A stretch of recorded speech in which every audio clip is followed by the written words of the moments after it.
श्रावण महिन्याच्या पहिल्या सोमवारी ग्रामदैवत सिद्धरामेश्वरांच्या मंदिरात दर्शनासाठी भाविकांची प्रचंड गर्दी पाहायला मिळते। बहुतेक पहिल्यांदाच या मंदिरात राजकीय योग दिसून आला। ज्येष्ठ आमदार सुभाष देशमुख आणि ज्येष्ठ आमदार विजयकुमार देशमुख या दोन्ही नेत्यांनी एकत्रित ग्रामदैवताचे दर्शन घेतल्याचे पाहायला मिळाले।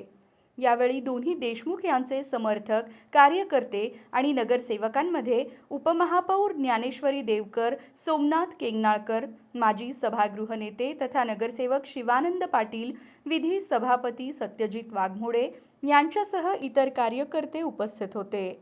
सोलापूर भाजपचा राजकारणात दोन देशमुख आमदार अनेक कार्यक्रमात एकत्र पाहायला मिळत आहेत। 2024च्या विधानसभा निवडणुकीनंतर हे चित्र सोलापुरात दिसत आहे। पालकमंत्री जयकुमार गोरे, आमदार सचिन कल्याण शेट्टी, आमदार देवेंद्र कोठे यांच्याकडे शहर आणि जिल्ह्याची सूत्र असल्याने दोन्ही देशमुख नाराज असल्याच्या चर्चा आहेत।